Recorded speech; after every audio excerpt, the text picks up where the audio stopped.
All right, welcome everyone. This is just a continuation of the conversation from last week about the Asia Cup. I have Vinny with me. For those of you who are coming in and watching us for the first time, thank you very much for checking us out. And for those of you who are coming in repeatedly or are subscribers of ours, we appreciate it. If you're not subscribing, please subscribe. It just helps the algorithm. Give us a thumbs up, and we appreciate everything. So, welcome, Vinny. Thank you, Martin. Thanks for having me again. No problems, mate. No problems. Well, there was so much controversy happening, and so just thought, look, I might as well bring you in and have a conversation about this. Let's just kind of delve into the weeds and see what's going on. So, you sure there was some controversy? Yes. Look, all right. So, walk me through what's going on, mate. I mean, what the hell is going on? I think we need to rephrase that question. Okay. What isn't going on?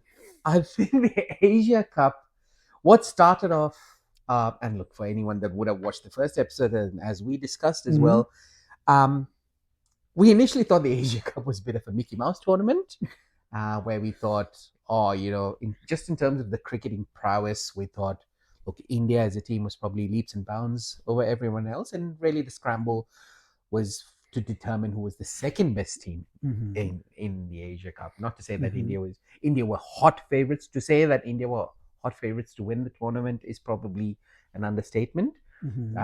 They were sort of the team that was well equipped to win the tournament by a country mile. Them getting into the finals was probably pretty straightforward in the way the tournament was structured. I guess the next best, the only piece of the puzzle was determining who would be their finalists, who would be seeing them off in the finals. And to be honest, look, you had Sri Lanka, Afghanistan was a strong contender, Pakistan was a contender, but by no means favorites. So really, from that point of view, everyone just said, "Oh, it's a waste of time." Really, we just want to see what the final looks like. And as we discussed as well, the way the tournament was set up was India and Pakistan magically always appear in the same group. They face each other at least a couple of times. And it's the broadcasters, forgive my language here, but almost their wet dream that they face off three times, and nothing bigger than an India-Pakistan final, right? And that's what happened. But that's purely from cricketing, from the cricketing terms. But as we all noticed, after the first, there was a bit of controversy. Well, I wouldn't say controversy. There was some outside noise leading into the tournaments, start from the first game. But then that noise just got amplified to the point where, yes, we had a final that was worthy of a final in terms of cricketing talent and abilities and nerves. But it's gone way beyond that. I think this tournament is now remembered for a lot of reasons other than the final. I agree. Make of that word. There is a lot to unpack here. There is a lot to say that they've opened a can of worms is probably putting it mildly. Yes. I think it's not just a can of worms. There's a whole multitude of cans of worms. Correct. I think if there is any statement like that, it's just, I find it interesting that I would have thought that cooler heads would have prevailed, as we've spoken of, but unfortunately, cooler heads did not prevail. No. And we then had, I hate to say this, but political jingoism also coming into that. And as a result, the whole thing went right out of. So rather than being, as you said, alluded to, remembering it for the game and actually what a good game it was, and it came down to the last 2 balls or last 3 balls, it ended up, now it's just about everything else other than the game. Correct. Yeah. So that I find quite, call it as it is. Yes, it is. It is. It's sad. Not. It's sad. It is very sad. And we'll talk a little bit more about obviously we're going into the Women's World Cup, which is starting today, and this situation is going to continue when India plays the Pakistan India team. We'll get into it. But yeah, just kind of walk us through what you think. Where do you think? How do you see things? And what are your analysis? Look, I'm on the same page as you, Martin. I think leading into the tournament, the tagline, if you like, was "Let's not mix politics into sport," and I think that's where the purity of sport has always existed, right? Yes. Politics aside, sport is really a battle of competitive abilities of elite athletes, right? Yeah. That's the whole principle why the Olympics was built as well. It was just an arena where you showcased all the years of training comes down to those few hours of playing, right? It's just skill versus mental strength versus physical ability, a combination of all of that. And we as spectators, those are the little joys we get, right? For those few hours, we're collectively, all our energies are focused into one particular team. We're hoping for one particular team to do well. Right. So that's the beauty of sport. You go into an arena, you go into a stadium, you've got, we're assuming it's 50-50 sort of bipartisan crowd. You've got one crowd that's going, one section of the crowd that's supporting one team. There's another section supporting the other team, and the teams feed off that energy, right?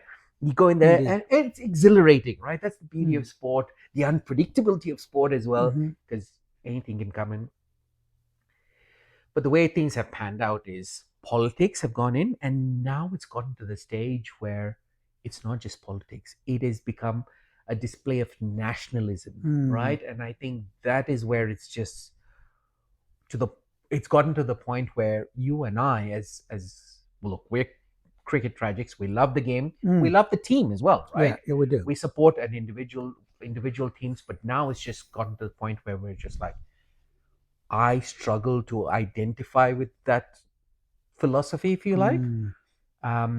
And now it's gotten to the point where we've discussed in the last episode where it's treated like a proxy war. And now with the chain of events that's unfolded in the last 48 hours, it is no more a proxy war. It is considered a war as such. Yeah, that's sad. It is sad. You've got people making references to war, everything around it, where your patriotism is questioned, or it's displayed in such a way. And let's be honest, like all said and done, this isn't the armed forces. No, we are playing in.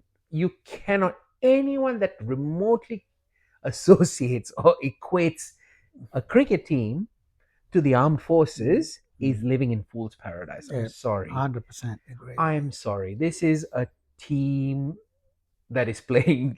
You can't. I'm not even going to. No, I 100% agree with you there. Simply because there's no core. I mean, look, I understand you. It does. You want to bring in a correlation, but there's hardly any correlation. One is a sport. Yes, it's a competitive sport, but to take it to the extent of saying, it's an extension of what we're doing in the war front is I think it's sad. 1, 2, it's petty. 3, it's uncalled for, because what it ends up doing is, you get to a point in you get to that point where it can go in any direction, right? And there's no need for it to be that hyper nationalistic about it. It's okay to be nationalistic. I don't have a problem with it, but this hyper nationalism is also something that it always doesn't sit well with me, right? No. And this is sports, by the way. We all play the game at different aspects of it. You play cricket, I play table tennis, as I mentioned. Look, you can't take it to that extent. I mean, it's also insulting to the soldiers to correct. Say, these are the guys that hold the rifles and stand in the front and guard the borders. So you're also insulting them. I agree. I mean, I understand that, you're trying to do a correlation, but look, no. Come on. Yeah, we shouldn't even give that any airtime because No. you're right. Look, yeah, even mentioning them in the same sentence is degrading. We shouldn't even grace that comment. But I guess where it comes down to, yes, you're right. There is a level of an iota of nationalism that comes in there because when you are picked in the national squad, you are playing for your country, you Yep. are representing your country, Yep. right? That is 100% not like, Absolutely. especially in a country Wear like your India. wear your flag proudly. Oh, Fly play. to the highest mountains. No problems with that. Yeah, go on. Sorry, mate. No, no, no, no. You didn't. And I was just agreeing with you. You play, especially in a country like India, a population of what is it now? 1.3, 1.46 billion. 1.46. There you go. To come down to be in the 11 out of 1.46 billion, it is insane. You have to be ridiculously Good. creme de la creme to be at that level, right? Yes. So you are playing for your country. I get all of that. You are playing, but you are playing a sport. That is it, right? You can motivate the team by saying, every ball that you know, do not show any sign of weakness to the opposition. You cop a bouncer, don't flinch. That's done there before. That's just and that's going back to the days of a body line and stuff as well, right? You target body. That is a bit of a mental, as Steve Walk famously coined, mental disintegration, bit of intimidation, but you cop it and then you don't flinch. You don't show any sign of weakness. Yep. But to then say that every ball that you cop is a bullet to you, that is, I think that's hyperbole to the highest. Correct, right? And two, I think it is putting unnecessary pressure on the player themselves, right? Despite all that, the fact that they've come on the other side, especially as an Indian team, is props to them. But spare a thought for the Pakistani team as well, right? Just because they've lost a game, have they? What's the word I'm looking for? Have they? Have Is it treason because they didn't win a final? Do you mean? Can you equate it that? That's the other side of the coin. Or let's put it the foot on the other. Let's put the shoe on the other foot rather. This is sport. This is T20, the ficklest version of cricket, right? All it takes is one over for the game to change. It's not like Test where you have a second innings to come back. It's not like 50 overs where you can play you've got some more time. You could have one bad over and that changes the momentum. India could be undefeated. We nearly did slip, right? Yeah. Yes, the class showed through, but this could have easily been the other way around. Now, that's to say, just to sort of complete my train of thought, had India been on the other side, are you saying this bunch is not worthy of, let's change it. Are you saying they're unpatriotic? Is that how it's coming down to? It'll be disappointing if it goes in that direction, but I hope not. It did come close. I mean, I think that the guy that saved us was Tilak Varma. Is basically Tilak Varma, Shivam Dubey.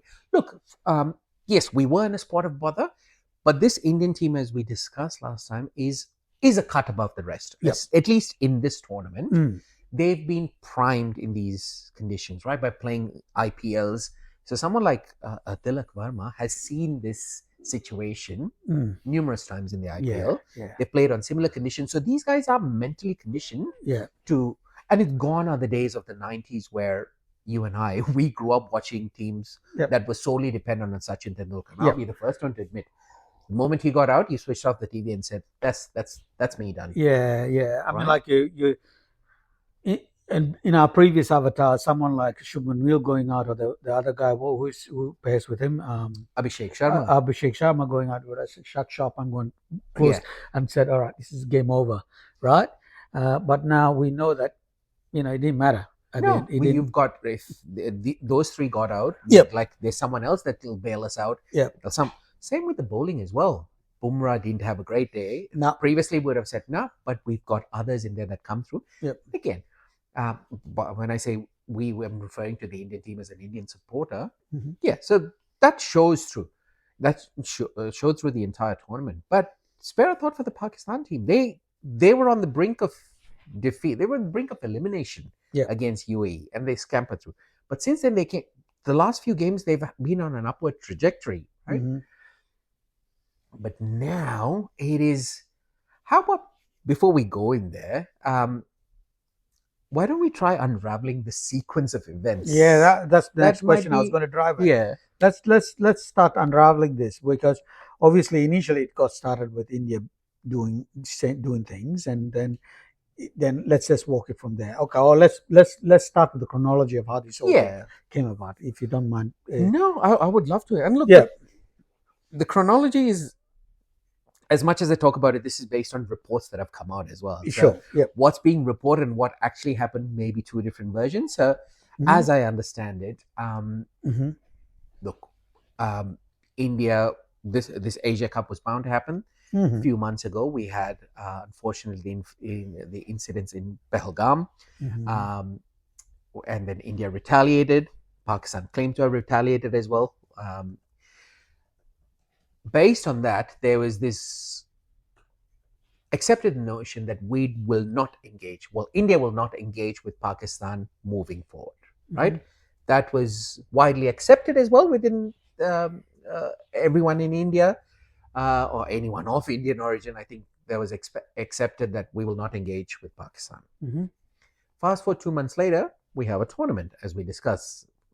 Magically, India and Pakistan are not only in the same group, but there's a potential to play at least 3 times in the tournament.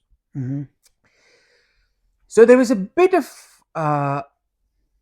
what's the word I'm looking for? People were disinterested, disengaged. There was a sense of disenchantment with the way the tournament was structured and whether we were even required to play in this tournament, right? And as we discussed, the economics of it was such that it wasn't easy for them to bail out. Yeah, I get that. I mean, for those watching, I mean, in our last episode, we talked about if you skipped or if you decided not to play your opponent and you forfeited, you had to also pay a $16 million USD, 16 million USD fine per forfeit. So you can imagine. All right. So you're spot on. These games have been marketed well in advance, right? So there's no way to sort of, and there's a lot rides on the commercial aspect of it, right? To the point where people filling the stadiums is probably the least of their concerns, really. Bums on seats, it isn't. It's the eyeballs. It's the marketing revenue that comes out of this. Yeah. So it is the broadcasters, in their defense, they've shelled out a truckload of money, right? Absolutely. So they want ROI. So I get all that. So on the base of that, India flies down, and just before the toss, I think just before the tournament started, the captains were on stage. You have a sort of a PR thing where all the captains come on stage, they say good day to everyone. There was a bit of a cold shoulder between the Indian captain and the Pakistani captain. But they made sure that the Afghanistan captain sat in between them, Rashid Khan. And they have a session where they have to talk to each other. And the press asks them questions, and they've got a single microphone. Now, this is what annoyed me first. So it was India, Afghanistan, and Pakistan. So questions were going back and forth. If a question was, this is how childish it was. If a question was directed to the Pakistani captain and the following question was to the Indian captain, normal human beings would just pass the microphone. But everyone was so conscious, they would pass it to the Afghani captain and he would pass it on. I knew this was coming. So that's the level of it, right? Wow. Yeah, that's how petty. And look, this could have been easily avoided by having multiple microphones. Hello, I'm sorry. I'm sure. So the question I got to ask you, okay, finish up. Yeah. I got to ask you this question. Do you think it was deliberate? They knew this was coming. So rather than having, they knew that this was going to happen, right? So they put the Afghan guy, Rashid Khan. So they knew that this was going to be a spectacle. So was this deliberate? I think now looking from that, when you just said it, because I didn't see that, but now that you mentioned, I was thinking it has to be, because it's a spectacle, it's a controversy, and how good can a controversy be? For getting eyeballs. I didn't look at it from that angle. I just looked at it from a defensive mindset where social media is rampant. If they had seen, I'll put it this way, the Indian captain doesn't want to be seen receiving anything, even a handshake, from the Pakistani camp.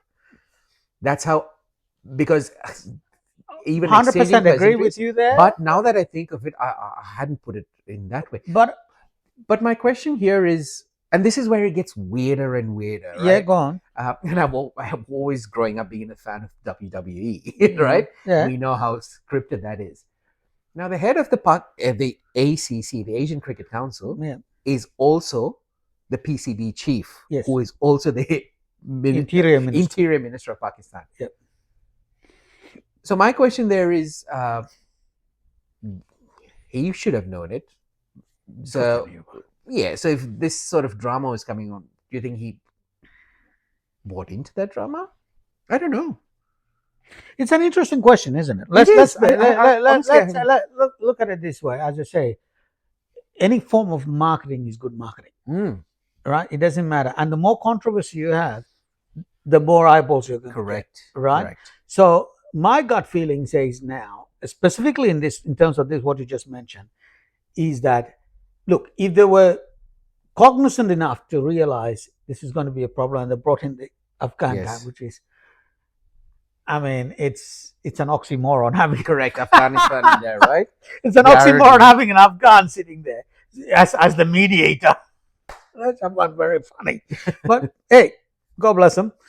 They put the Afghan guy there, and then they're handing, and then you only have one microphone. That's BS. That is absolute BS. I agree. There's no questions about it. They knew this was going to be a problem, and I think they wanted to milk it for the contract. That's my personal thinking. I don't. If they wanted this to go smooth, all they had to do was give each of them a microphone each. It's not hard to find another microphone and connect it, and off you go. Bob's your uncle, and you can each have a conversation. That's a good point, because here's the other solution as well. If you wouldn't, for whatever weird reason, they only had one working microphone, maybe the Indian-Pakistan team don't have to sit within 3 centimeters of each other. Yeah, exactly. They could have sat on the other end. Absolutely. So I think it was absolutely deliberate. Yes. And they knew that this was going to create problems, and broadcasting guys already knew there was already a tension, so they've just milked it for what it is. Yeah. That's my thought. That's my thought process, because if there's controversy, that means they can market it. Yeah. All right. So that's my thinking. All right, go on. Sorry, I interrupted you. No. That's a great. I hadn't thought of it that way. Now that I think of it, I'm just like, that's straightforward. Yeah, you can see why that's happened. Yep. All right. So just in terms of the sequence of events, so there, the tension there was visible. Cut to the first game between India and Pakistan. Right before the toss. When I say right before the toss, this is on the pitch, maybe minutes before the toss. The BCCI informs the match referee, Andy Pycroft in this case, who is of Zimbabwean descent, I think, that we will not be acknowledging the Pakistan camp to the point where right after the toss, it's customary to sort of shake hands and say, good luck. We will not shake hands. We will not acknowledge any presence of the Pakistan captain. And the match referee went up to the captain, Salman Ali Agha, and said, the toss is in a couple of minutes. Oh, by the way, don't shake hands with the Indian team, because they have said they will not shake your hands. So I think the way he approached it was, let's not make it awkward for yourself. So he was trying to do a service. He was trying to be the nice person, do the right thing, and say, look, we don't want you putting your hand out in the Indian team. So they will not shake hands. Hanging out there. Leave me hanging, right? Yeah. So the Pakistan captain took offense to that. And throughout the game, as we've seen, as we've discussed as well, they did not acknowledge any. They didn't acknowledge the Pakistani camp. Even when wickets were done, they sort of just looked. They didn't engage in any sledging. In their defense, right? They nothing crazy. And once the winning runs were hit, they walked out, went straight into the dressing room and shut doors. Again, not a great look. And because the Pakistan team didn't know what to expect, all they said was, they're not shaking your hands at the toss. They hung around the ground for a little while and then realized, oh, the dressing room is shut. again, childish. Mm. They took offense to that. Mm. And then at the post-match, the captain, Pakistan captain, refused to come out, Mm-hmm. and they sent the coach instead. Game 1. Yeah. So we knew the scene had been set. Yes. Right? Yes. Game 2, India comes out, maintains the same level of it, right? Mm-hmm. And it's again an India-Pakistan game that's going on, but this time India are playing well. Not this time. India is playing well. Pakistan have stepped up a little bit, Mm-hmm. right? Their performance have slightly increased. Now, where things got out of hand, unfortunately, Mm-hmm. and throughout this podcast, we've tried, in the last episode, we'll try to refrain from names, like finger pointing. Mm-hmm. But there was one particular player from the Pakistan camp that was in the crowd, and he made references to jets being shot down, which was Harris Rauf, unfortunately. Mm-hmm. And this is social media. So, Mm. right? So I think that was the first instance of it being politicized. Mm-hmm. And all I can think of is to motivate the Pakistan camp. They would have said, look, let's stand up for the country, this, that. Let's not. And look, in Harris Rauf's defense as well, he's feeling on the boundary. Bunch of Indian supporters, so he's copying a lot of shit. Like we've seen Virat, we've grown up, especially here in Australia, we've seen Virat Kohli cop a lot and then give it back in pretty unsavory terms as well. Well, right? Well, he's I've heard where's your visa nonsense. Remember that? Yes, that. Yeah. That. And at the G. Yes. Where's absolutely. your visa? So no, it's not. I mean, look, this shit happens. But correct. Yeah. Now, and as a player, look, you're human. You're only human, right? When your game is not going as you desire, the result is not going your way, you will crack, right? But there's better ways to have handled it, and like you said, cooler heads should have prevailed. But he made gestures of planes landing down and him blurting, and it is on record to share that he showed 6-0 in reference to Pakistan allegedly having shot down 6 jets. Yep. News travels, right? So much for players being off social media. This was all the fodder that was needed to ignite this tinderbox. Well, yeah, that was that. Yeah, all right. It's narrative building, but it's fine. Let's move on. Yeah, that was, and then India won, which is great. But was there an incident? Someone also doing something like an AK-47 shooting? Right. Sorry. Well, this can be looked at two different ways. So when Pakistan was batting, you're right, and I did forget that Sahibzada Farhan, who's batting brilliantly at that stage, hits a 50, but he holds the customary sort of celebration is when you get to a milestone, you just raise the bat. Now there have been funky ways people have done this, right? Chris Gayle famously puts his helmet on the bat and lifts it up. I think Shubman Gill, he doesn't doff his hat, but he uses his bat to doff, so he does a bow. So people have done fun. I mean, the best one I've ever seen is when the Indian team was here.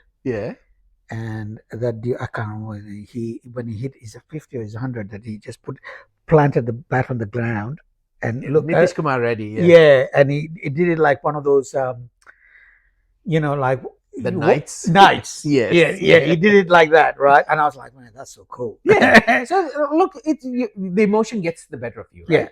And so what he did was he held the bat in the way as you would normally hold a rifle, an AK-47, and it looked like a firing gesture. Now I will cut him some slack because that's not the first time that's been done. Oh, really? Okay. It has been done before, to the point where MS Dhoni has done that before, very early in his career. Oh, really? Yeah. Okay. When he reached his 100, he just did that. He was like bang, bang, bang, right? Gotcha. Now, unfortunately, with the way things are standing, everyone's just looking, Indian supporters and Pakistan supporters are just looking for the smallest of references to say that is anti-national. Oh, wow. No, they're politicizing it rather. So he did that first, and Haris Rauf on the boundary, because he was getting frustrated, he made references to that. Mm-hmm. Then all hell breaks loose. Right. Okay.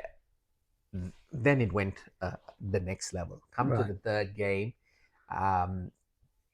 So before we get to the third game, Sure. right? Okay. So chronology, we talked about the first one, the second one. The first one, hardly anyone attended. Right. So the second game, can you give us a sense of the crowd size, or were there people there, or do you think? And here is my question and my way I'm thinking. Do you think that the Pakistani team were given a heads up to say, do something that is controversial, we can get more bumps on seats? I can say no. You've said the cat amongst the pigeons. I can see merit in that argument. Yep. The other way of looking at it, I'm trying to keep it kosher, is they would have said,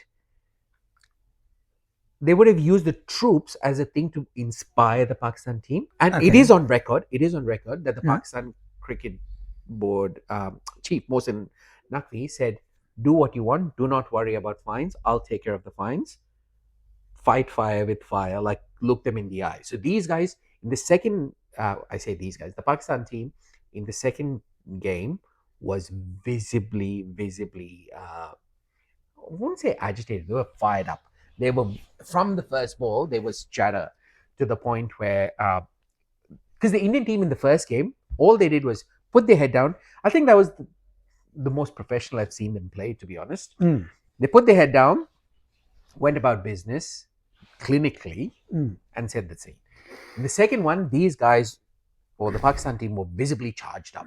Right from the first ball, they were in their faces, they were talking. And I think Abhishek Sharma at the press conference said as well, initially he hit a six, but he was like, the only reason I gave it back is because we were copying a lot. And I said, all right, I can't take this anymore. So these guys, I think the team used that in their press conference, saying, well, because after game one, Surya Kumar Yadav did dedicate the victory to the armed forces.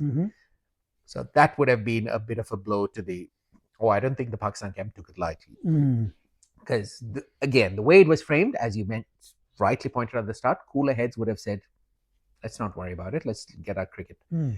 But the way they would have framed it as well is saying, if they've said that, that's almost insulting the Pakistan armed forces. Let's do everything we can. Let's make every reference to that. So how was the stadium? The stadium wasn't as packed. It was still, but there was a lot more interest. To be honest, look, the interest picked up midway through the game because of all these antics, right? Especially the Haris Rauf antic, and Abhishek Sharma played a blinder again. But yeah, just that, the jet falling, being taken down sort of gesture just spiked up interest. So there was a lot more people then tuning into the game, not necessarily at the game, people tuning into the game, because then they were like, how dare he do something like that? And then this is the What did they expect? Well, I mean, how dare you? Well, I'm daring you, I can. Yeah, absolutely. This is the thing, right? You've gone to that political level and taken the game to that. You can't expect it to now just all of a sudden be reined in. People's emotions are flying. So how dare you? Well, then you can say 6. The Pakistani Prime Minister says 7. Somebody says 5. 5, yeah. Yeah, it doesn't matter. So the narrative has been built, and none of it. There's no proof to it that it is actually true. Correct. But it doesn't really matter in the grand scheme of things. It's all about just saying things and just running with it. So. So it's just, to your point, it's irrelevant in this arena. It is irrelevant. But all right, so you got more people looking at it. So that basically means, Sony is like thinking, oh, great, let's just amp this up a little bit more, And the socials went around because all social media, it's wildfire, right? Spreads like wildfire. Yeah, absolutely. This wasn't shown on national TV, by the way. This wasn't shown in the broadcast. Haris Rauf's thing, shooting the planes down. Okay. Someone captured it and then that did the rounds. So that went on okay, the thing because he was feeling on the boundary. So this is just him responding because the focus was in the center of the ground, right? That obviously went into the Indian camp, and as we discussed, Gautam Gambhir is known for a lot of things, but infamously more known for his temper, right? And the way he handles things. He's a fiery character, to say the least. Just prickly very, character. Yep. Yeah, even during his playing days and stuff, he had a few run-ins with the playing team as well. That was it. The same was said, right? That's all the ammunition they needed. And then this just went beyond. Right. Fast forward to and look, in Pakistan did qualify for the finals. They built it up. And once it reached that levels, guess what? Stadium filled up in record time. People, you were up until then, no celebrities were flying, and as we discussed previously as well, an Indian-Pakistan game always brings in the celebrities. For the first couple, no one rocked up, right? Again, for fear of being seen on the ground. But once it got to the nationalistic levels where patriotism was involved, when references were made to the armed forces, every man and his dog that could afford a ticket made it through. I think Yuvraj Singh was there in attendance. Yeah, he's an ex-cricketer. Well, he's an ex-cricketer, but up until then he didn't. And look, in his defense again, he's the mentor of Shubman Gill and Abhishek Sharma. So he's there. So he's there to support him as well. Good old 6 sixes Yuvraj. Yes, good old 6 sixes Yuvraj. Yep. Actually, now that I mention it, a few months ago, or was it last month? Yep. Yuvraj and all the ex-cricketers, they were playing in this sort of RSL version of a tournament, right? Just the retired legends. I cannot, the name of the tournament slips my mind. Yeah. South Africa's A.B. de Villiers played in that tournament. Harbhajan Singh, Yuvraj, Shikhar Dhawan, they were in the team. Pakistan had Shahid Afridi and all of them. But when it got to I want to say India and Pakistan got to the final, but the Indian team led by Yuvraj decided to give it a bye rather, because they said we don't want to play Pakistan. Right. So they boycotted the game. Yeah. So they boycotted the game, and they said it's not worth. But mind you, this doesn't have any international fixture or anything. Right? But it's a friendly. It is a friendly. I want to say it's a charity game. No, it was a friendly.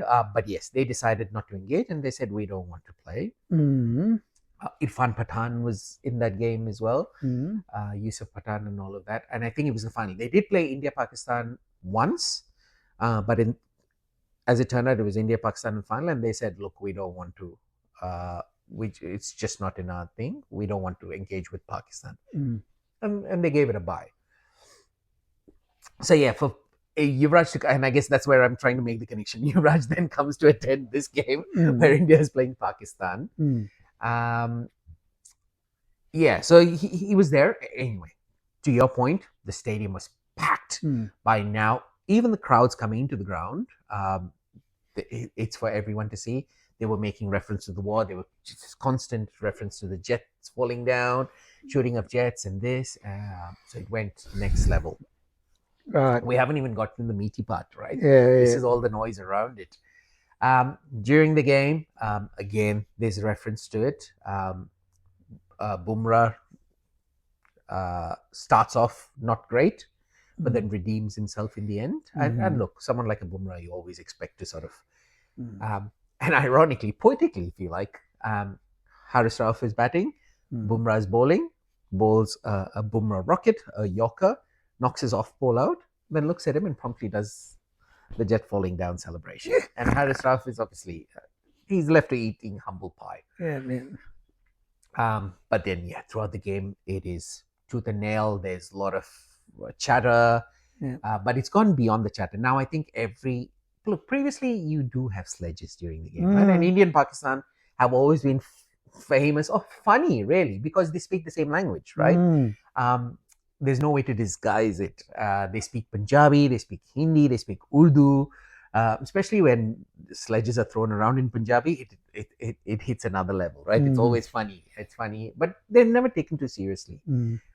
But with the incidents leading up to the final, if you like, every insult felt, well, every sledge felt personal. Anyway, got to the stage where India won the tournament, and this is where things get messy. Now, India today, look, we sort of criticized India in the first game where they only announced to the Pakistan team a couple of minutes before the toss that they weren't going to shake hands. But right from that day, in India's defense, they broadcasted and said, look, if we win the tournament, we are not prepared to take receive the trophy from the ACC head, who is Mohsin Naqvi, the PCB chief. They did, and Pakistan's interior minister. And Pakistan's interior minister. Let's Again, not for forget that, part. exactly. That is, I think, the bigger pressing issue there, right? They don't want to be seen as receiving anything from a Pakistan government official. I think that takes precedence over the fact that he's the ACC. Correct. So they did say that. Now, after the match, as is customary in every sort of international sport, not necessarily cricket, there is a presentation ceremony. Mohsin Naqvi knew that well in advance. But what does he do? And this is where it gets really, really childish.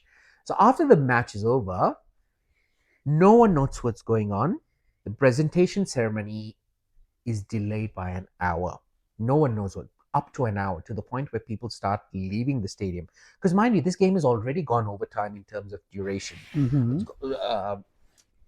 In terms of its sort of, what's the word I'm looking for? Expected time. Expected time, right? It's gone way beyond that. In the Middle East, it's reached midnight. It's a Sunday night. People have to go to work the next day. And people started leaving the stadium, but no one knows what's going on.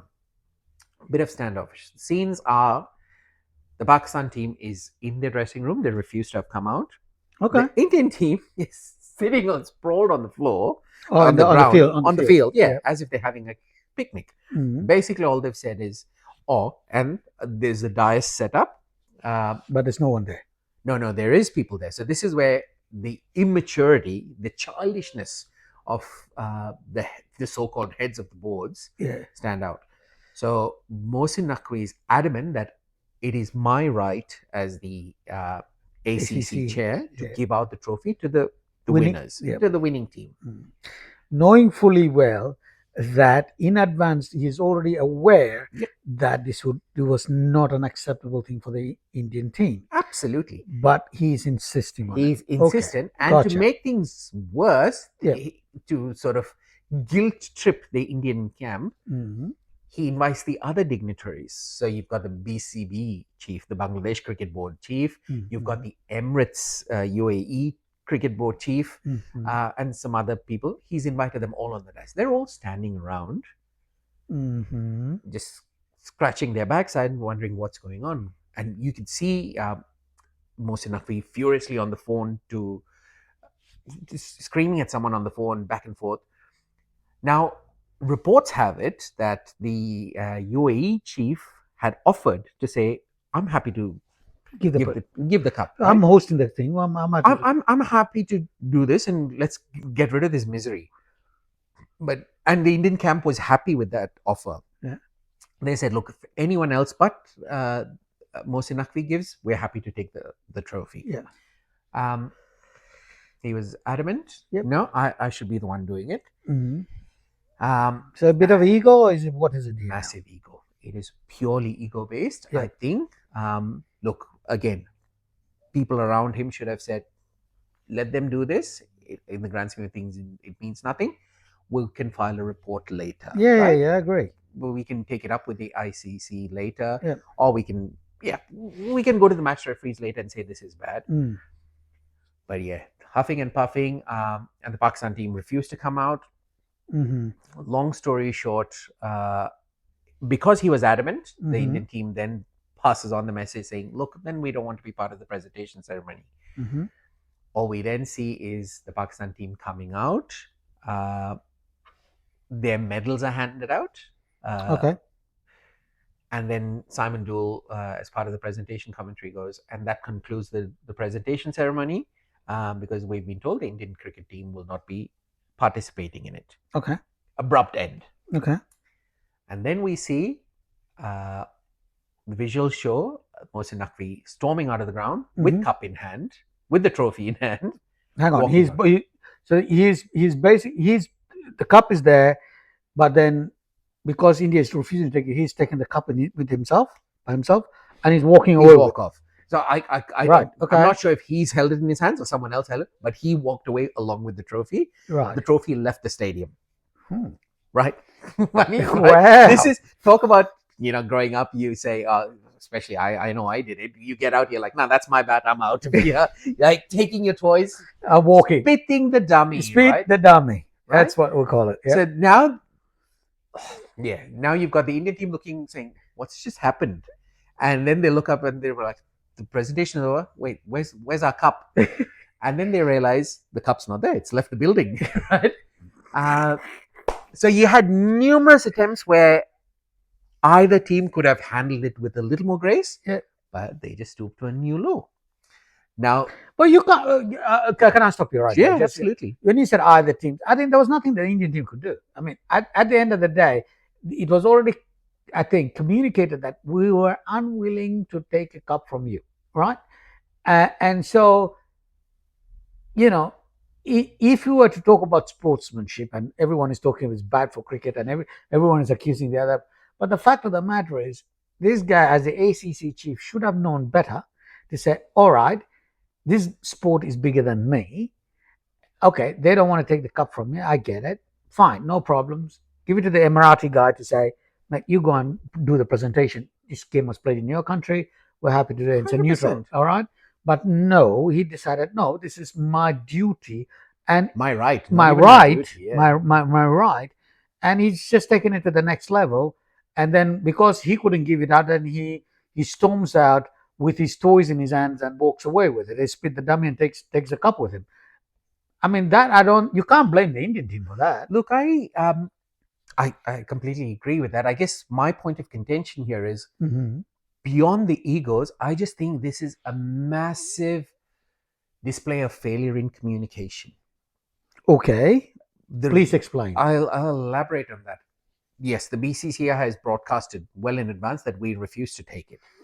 What were the other members of the ACC doing? Wouldn't you sit down and say, all right, so now that this has happened, do we want to make a bit of a scene at the conclusion? The conclusion. Do we want to make a bit of a scene? Like, what's our plan B? Right? Should we just avoid it? Like, they should have just confronted Mohsin Naqvi. Yes, he's the ACC chair, but he's not ruler supreme, right? Well, yeah. They go down and say, like, what are we going to do? Are you just going to make a mockery of all of us? Like, what's your plan? If in case India wins this tournament, and if he said, no, I'm adamant that I give it out, like, wouldn't you expect other members to go, no, that's not a good plan, mate. That doesn't sound right. Good point. This is where I'm sort of torn. So let me ask you the question. ACC involves also the BCCI guys. Correct. So they all sit together. Yeah. Radio. So have they actually, as much as the BCCI claims they've broadcast the message, did they actually send a message to all the other members of the ACC, or was it just to BCB? And well, it was broadcast to everyone. Everyone could hear it. Well, this is the point, right? So I mean, good point. I mean, where was the plan B? Exactly. So obviously there was no plan B. There was no plan B. So these guys have known well. So do you think then it was deliberate? I think it was deliberate. So what do you gain out of if it is deliberate? So let's unpack that. If it is deliberate, who gains and what do you gain out of it? Look, the only thing I can think of, and this is just, I don't want to call it conspiracy theories, but this is all I can, as the sort of outsider in this, right? Being not privy to all the internal conversations.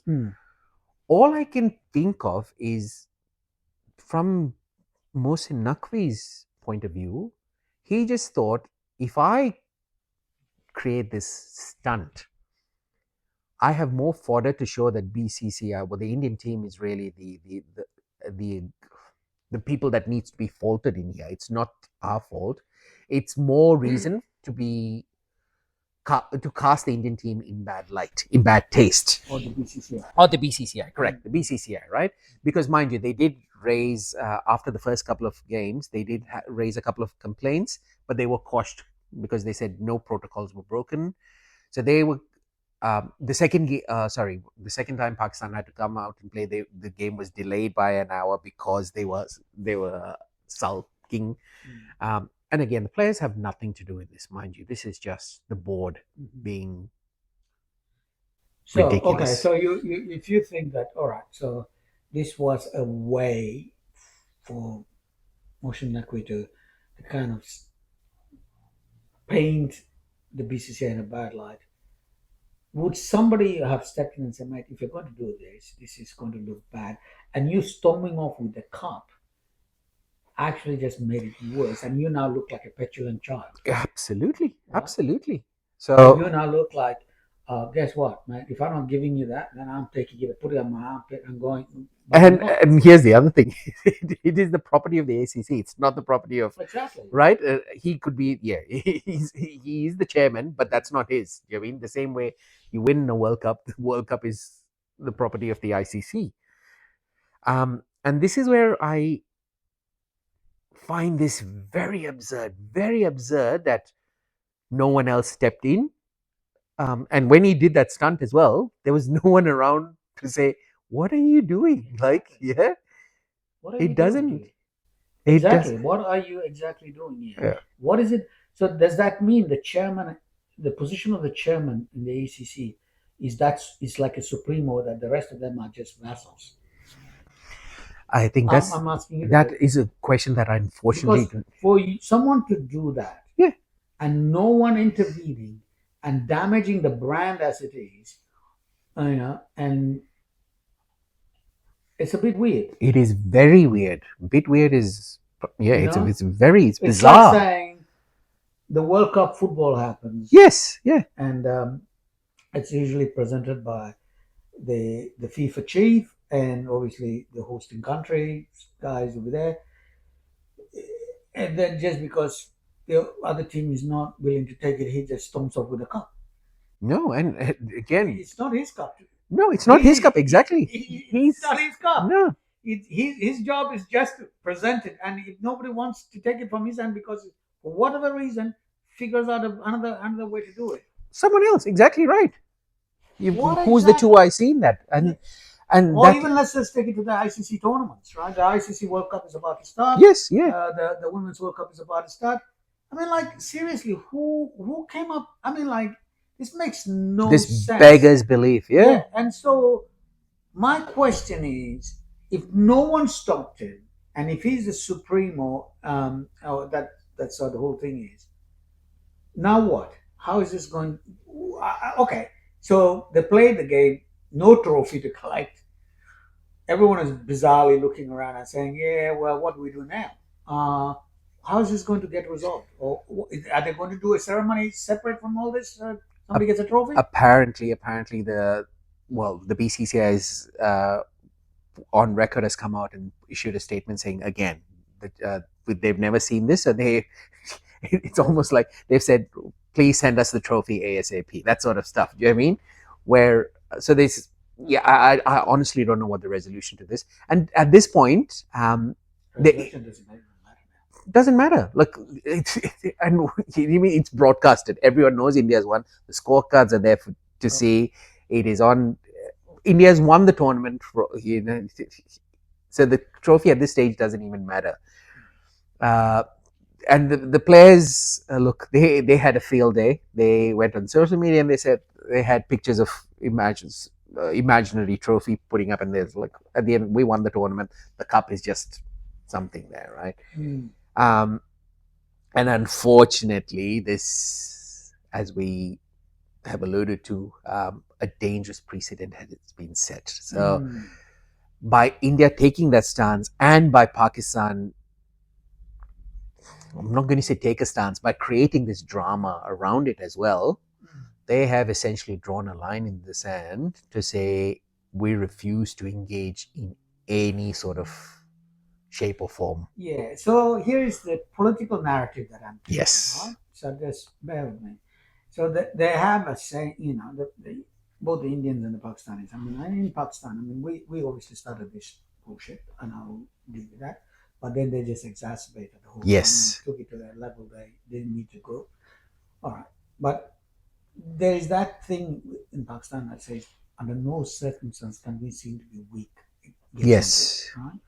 So, do you think that played a part in their entire thought process that it ended up escalating to the point where it looks like a petulant child walking over with his toys? Oh, 100%. 100%. To that point, Mohsin Naqvi, again, social media, he, during the days leading up to the final, his social media account, his Twitter or X account, was in overdrive with hyper nationalistic messaging, right? Putting up images of Cristiano Ronaldo, a GIF of Cristiano Ronaldo doing reference to Jets again. That didn't help. That didn't help either. So he, Cristiano Ronaldo did that? yeah, but that was in a tournament, right? I mean, that had nothing to do. That's what I'm saying. Any gesture now is a reference to the war. Like, to the point, like I said, even Sahibzada Farhan sort of celebration of the gun, he may have just done it in the spur of the moment, but unfortunately, it is now looked at it being gunned down. And look, that's not to say that he's squeaky clean. He may have had that reference deliberately, right? But unfortunately, now anything that they do. So all he did was show a GIF of Cristiano Ronaldo do that, and that Ronaldo did in a game for whatever reason, right? It could just mean, oh yeah, like planes have come crashing down, like egos have come crashing down. Yeah, something like that. He's like that sort of thing.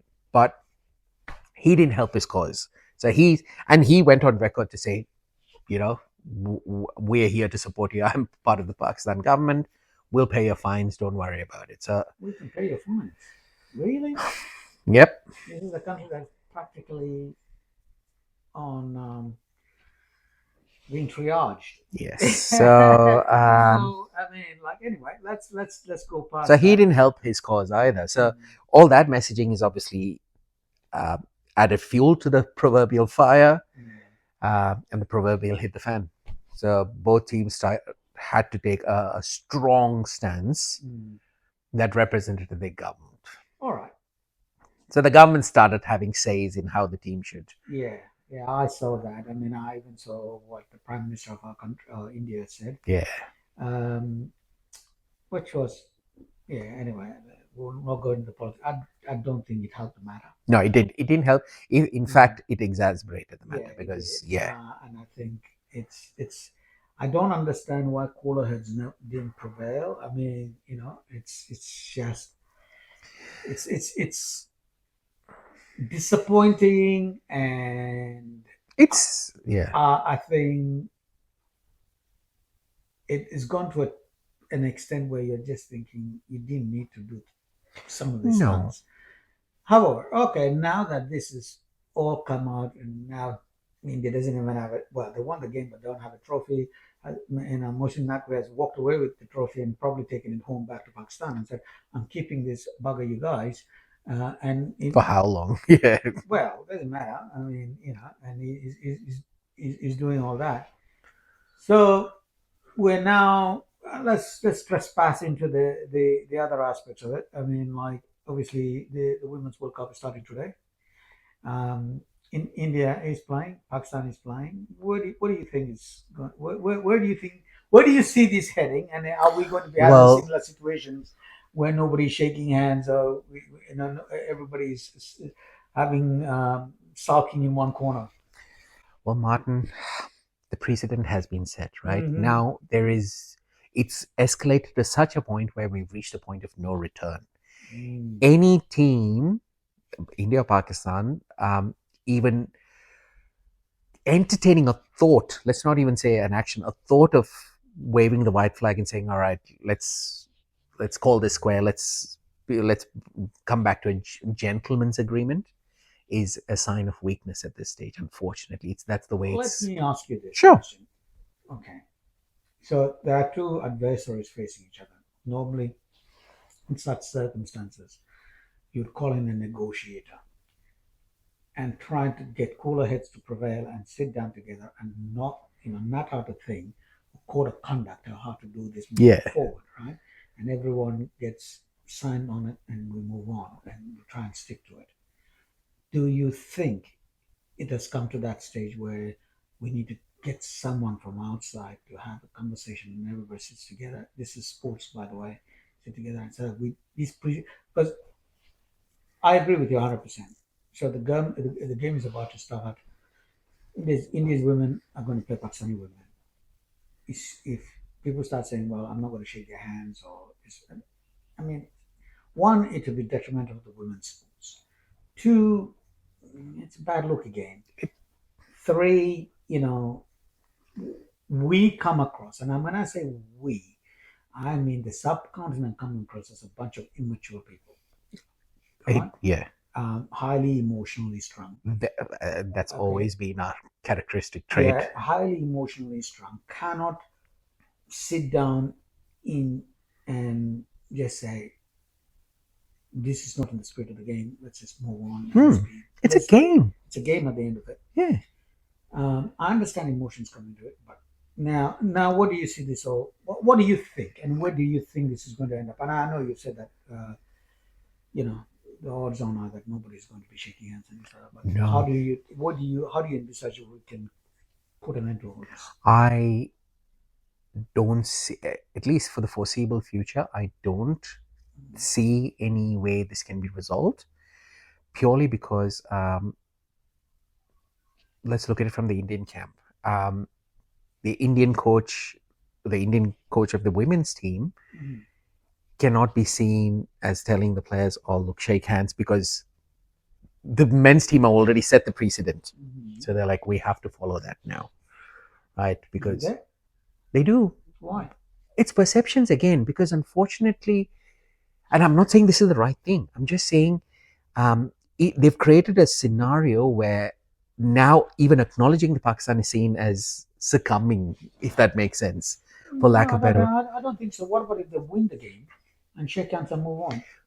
Because the men's team have character, and the BCCI has supported that notion as well. Mind you, the women's team is also run by the BCCI, right? So the BCCI has supported every move of the Indian team, the management, and to the point where they've also directed, as we mentioned, the Prime Minister has also involved himself in that. I think even if the Indian women's team said, "Oh, look, we don't want to play this game this way," they'll say, "Well, tough luck. This is how we want it to be. We do not want to be seen as engaging with the Pakistan team." Can I ask you a question? Sure. As I alluded to in our previous episode, we've had skirmishes, wars. Yes. People, right? So we did that. And every time we've had conversations. And one thing I'll have to ask, and maybe you can correct me. Was it the Indian side always playing nice and saying, you do what you need, but we'll play nice and, so for the spirit of the game. And this time around, India just put a stake in the ground and said, no, we're not going to play nice.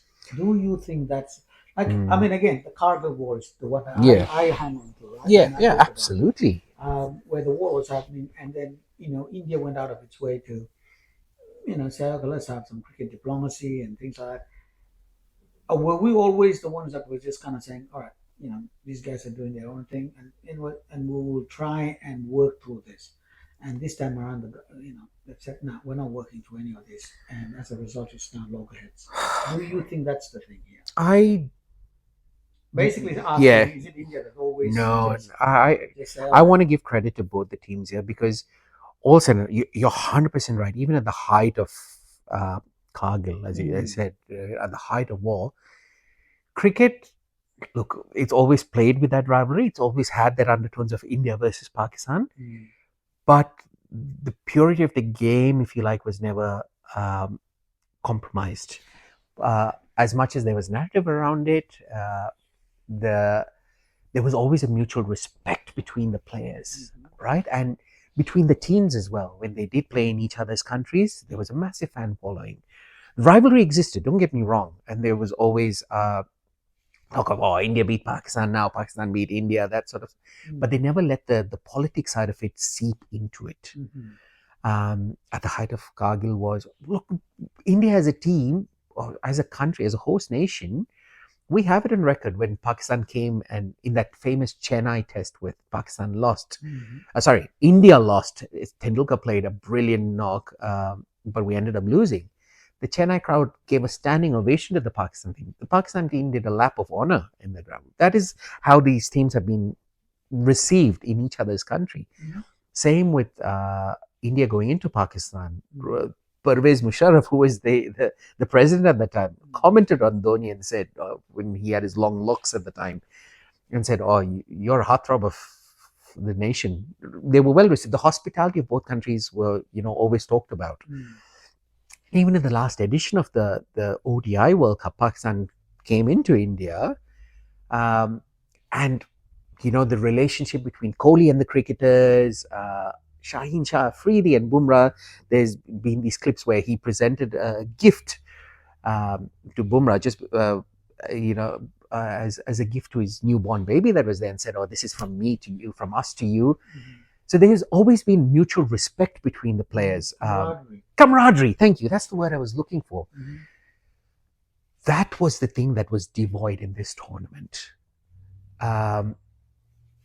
We've had instances of players, look, even now, someone like a Sunil Gavaskar has high regard for Imran Khan. Sanjay Manjrekar's autobiography has heaped praise on Imran Khan. Imran Khan has gone ahead and said, you need to work on this. Wasim Akram he's freely in and out of the country. But where this is now come in, and I'm sorry, I forgot to mention as well, is it has now become awkward for India to mingle with Pakistan in any shape or form. And I'm talking about the commentary box, where you've got a Ravi Shastri and a Waqar Younis. Like, where are you going to draw the line here now? Plus, Ravi Shastri is pretty good mates with Wasim Akram. They're all great mates, Martin. They were, even Kohli until the last World Cup. There's, that famous game at the MCG where Kohli hit the winning runs, hit Haris Rauf. On the back of that, they've met multiple times. They've embraced. And Haris Rauf has always said in interviews as well, he turned out to be an absolute, for lack of a better word, flog with his actions. But in interviews after that game, he just said, look, I don't have any shame in being hit by Virat Kohli, because he's Virat Kohli. If there's anyone that could hit me, it was him, and it was his night. Hats off to him. He played a game. Well done. Right?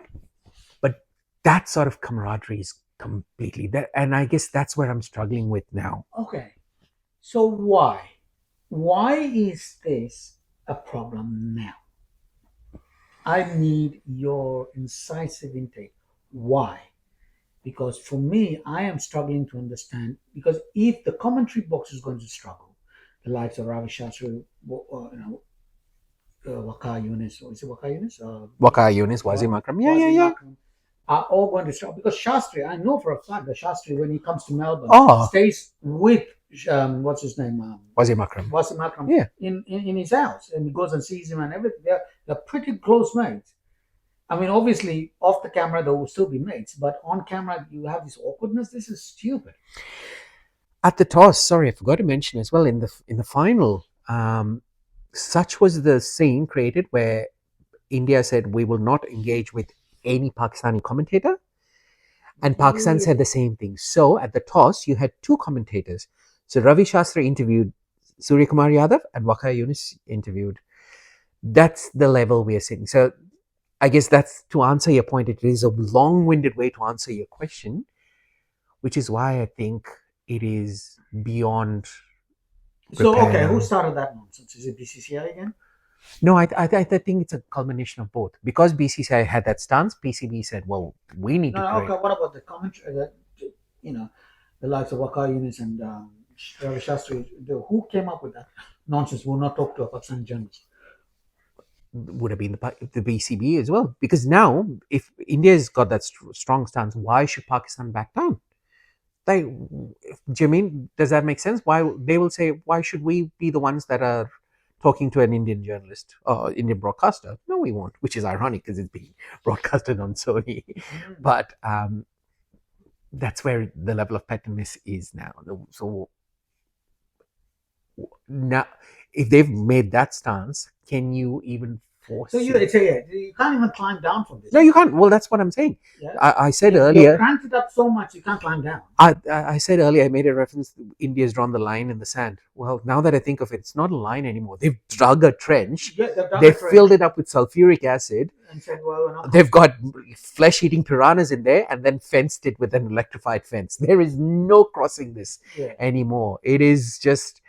And to answer your question, sorry, cut you off, Martin. No. In circumstances like this, who would dare shake hands now to the Indian women's? I don't know. To be honest, I don't know. I would, if I were to be very frank, I would say, well, the BCCI was the one that is correctly controlling this thing, and they have a larger than life influence on a lot of things. Yeah. And obviously, the Indian team will have to go in the direction of what the BCCI says. But however, if I was in the BCCI, I was going to have to say, now, that's done and dusted. If you play the women's game, just shake hands. Don't worry about it. We might not go crank it up to 11. Let's just crank it up to 5. Okay, fine. We don't we'll shake hands, but we're going to keep it nice and easy, but we're not going to engage in too much of anything. All right? Is what at least bring the temperatures down, because this is such a short-term view that it will end up damaging the game phenomenally over time if this is allowed to continue. I don't think this is good for the game. You might say, no, I don't think it's good for the game. It's not good. So, yeah, and in any aspect of a sport, you should not take it to this level. Crank it up to 11 is not 100%, Martin. And the other side of the coin as well, right? Now the only people that are interested in the game are only the hyper-nationalistic Indian supporters and the Pakistan supporters. This used to be a game that neutral fans enjoyed as well. Yeah. You can go through social media. You've got everyone from the foreign press going, we don't enjoy this game anymore. This is ridiculous. It is. Yeah. So talking about the foreign press. Yeah. Talking about the foreign press. When you look at, which is interesting, I looked at Al Jazeera's headlines, and it was not great, and it was biased. And I look at it from a lens. Maybe yes, of course, biased, not in favor of India. I looked at the ABC, which is Australian Broadcasting Corporation. It was interesting, and look, again, I think if you take it from a neutral point of view, it is, it's not great for the game. I can put it very blunt. And if shit like this happens, and I'm sorry, pardon me, if, say for example, Australia is hosting the next World Cup, and we start behaving like childish idiots here. Oh, let's call a spade. It's not just India and Pakistan. So both teams, let's be neutral. I mean, it doesn't. We would be. I mean, I'm not saying it. Everyone else is going to look at us and say, "What's wrong with you, lot? Oh, what's wrong with you?" Mate, look, the only equivalence I can bring to this, right? And probably it's not even. It's not an equivalent. Actually, it's not. But during the apartheid era, where all the other countries boycotted South Africa, if this is coming to that, it's because it's bordering on that now. Yes, it's bordering on the point where India would just say, we are not playing Pakistan under any circumstances, or Pakistan comes out and says, we're not playing India under any circumstance, and we'll rather pay the fines and move on. And say, hypothetically, the final comes to India and Pakistan. What are you going to do? What are you going to do? Agreed. It's someone... Because that's going to be a problem. Oh, it is a big problem. And again, it's such a short-term view. It is. Yeah, it's I don't, and I think the other thing as well we haven't looked at it is the environment that is created. It's made it awkward for the players themselves as well, right? There's sort of, I'm not going to use the word hatred. There's a bit of bad taste between the players themselves, right? Like I said, all said and done, previously up until 6 months ago, there was a mutual respect amongst the players. But now with all these gestures and stuff, do you think the players can forgive it that easily? Probably not.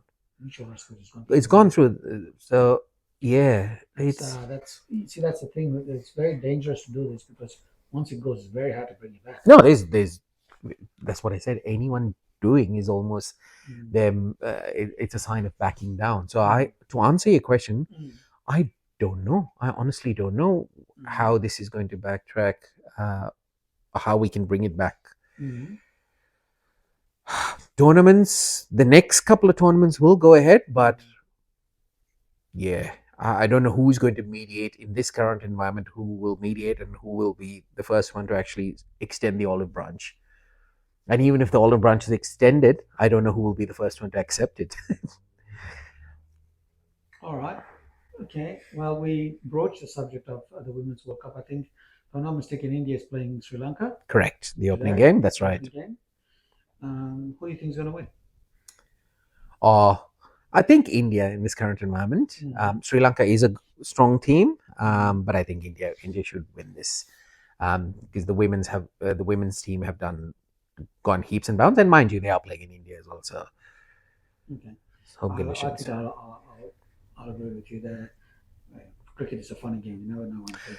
Well, that's the thing. The second game, obviously, is Australia against New Zealand. What do you think? Any game involving Australia, yeah, you'd have to be you'd be silly not to put your money on Australia. Okay. So your money's on Australia? Yes, win tournament, absolutely. Game 3 is Bangladesh against Pakistan. Oh, that is.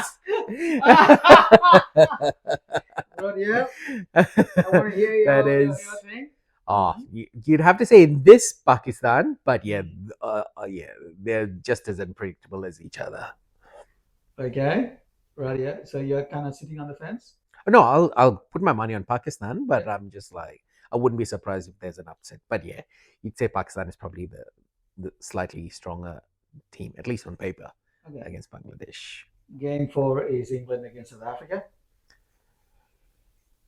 England, I would say England. It'll be a good game, but I'm really okay. Yeah.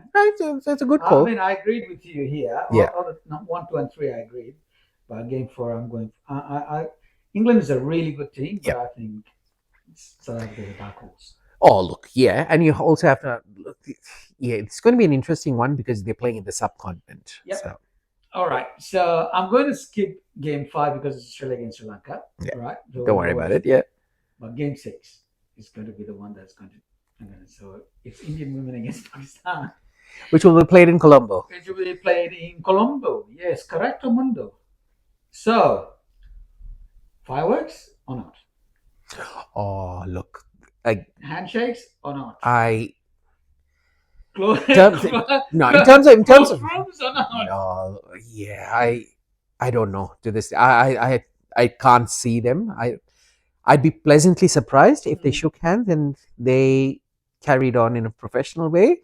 I would be, but yeah, if I had to hazard a guess, I'd probably say they now have to take the stand that's taken by the men's team from both sides. So, question to you: normally we don't have that much eyeballs on these games.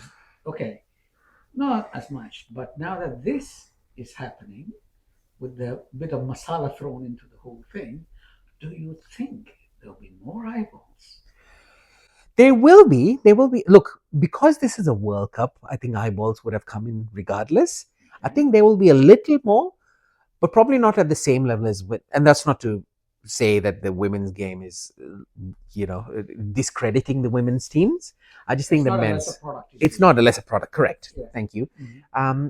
I just think, people will tune in only to have a chance to say, "Oh, we beat you." That's it. Only for bragging rights, not for cricketing reasons. Okay. And anything again make references to the war and armed forces. Yeah, there'll be banners on display. There will. Okay. Your guess is as good as mine. Yeah. Who do you think is going to win? India. You reckon? Yes. Yeah. Purely on cricketing terms. Yeah. Okay. Yeah, that's interesting, right? I'm going to go for India too, but my gut says the Pakistanis will rock up because they're going to be. They will, and again, this comes down to, as we again not trying to sound sport unpredictable, but just recent form. It's always unpredictable. Yeah, it is. Look, it's more down to the skill levels. Now, the Indian women's team weren't, 5-6 years ago, weren't at that level, but since the WPL has started, they've been going out and playing in the Big Bash and stuff. So they're a little, I guess, from a skill level point of view, these players are elite level athletes. The sports science has come in. They're conditioned to a lot more scenarios. So yeah, the skill level is slightly higher. So yeah, just on paper alone, just on current form, you would say India is the stronger team. Okay. And they've just played Australia. Yeah, so interesting, isn't it? By the way, I was watching the under-19 games. Did you ever get the chance to watch it? No, I didn't. No. Well, the Indians have been crushing it. Yeah. Which is interesting to watch. It's amazing to watch, and I'm just thinking to the crop, the lineup behind these guys, you could field another 5 teams from India. One of the under-19 players has already made his IPL debut. Who? Priyansh Arya. Right. He's already played in the last edition of the IPL. Wow. So that's the sort of feeder system we've got at the moment, the production line, if you like. It is a production line. Yeah, so it's a serial production now. I mean, remember there was a time I used to just scratch my head in real, annoyed and being annoyed and everything because Pakistan would produce fast bowlers like there was nothing, one after the other, and we would all serially produce spinners. And I'm like, why can't we just get some fast bowlers? And it used to infuriate me that we could never bring out fast bowlers like the way the Pakistanis would do. They just bang after one after the other. They just come in and do it. I'm like, we're all the same stuff. Why can't we just come up with something? It just makes no sense. But now, the whole thing has turned to the point where now we're serially producing very high. Yeah, and credit where credit's due. What the BCCI did really well, as opposed to the PCB, is invest in grassroots cricket, and the domestic structure has improved.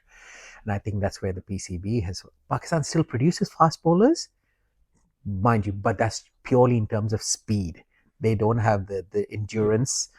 So some technical parts. Yeah, technical parts, but the sports science hasn't come in as much as you would have expected. And again, the pitches, the domestic structure, and look, that's not. It's a well documented fact that, and that's why they aren't able to perform at the level that they used to perform. Previously, Imran Khan, Wasim Akram, they would go they would play domestic games in Australia. They would go play in counties. They learn the tricks of the trade. Yeah. Now it's just they just play at home on roads. When's the next World Cup? The Men's World Cup in February or March, I think. The T20 World Cup. Who's hosting it? India, Sri Lanka. Really? So we can expect fireworks again? Yes. Is the Pakistani team going to rock up in India? No. So this is well before the Pahalgam attacks. The India-Pakistan game would be in Sri Lanka. Oh, yeah. Neutral venue.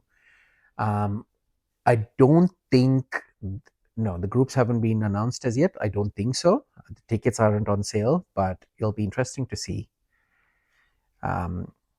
what that's going to look like. But look, there is a World Cup in 2026, the first quarter of 2026, hosted in India. So that's the other thing. Look. So what we're talking now? 4 months, 5 months? Yeah, not far off. So look, Pakistan will still play. can't imagine Pakistan not participating in a World Cup, but they will, yeah, and because it's a world event, right? India would have done the same as well. But The yeah, thing is, will there be more? Will the drama eclipse the game? Right. in the short, at least until this World Cup, I would say yes. Well, on that bombshell, thank you, mate. Appreciate it. On Pleasure. that bombshell, we'll call it off. And that's the end of this episode. And we'll see you next time. Yeah, look, let us know. These are obviously our personal thoughts. Let us know in the comments as well what you think. Yeah, this is just stuff that's been reported. There's a lot of stuff that's going around. So if you know if anything else would be interesting to hear. Yeah. But yeah, no. Thank you for the opportunity, Martin. No worries, mate. Thank you very much.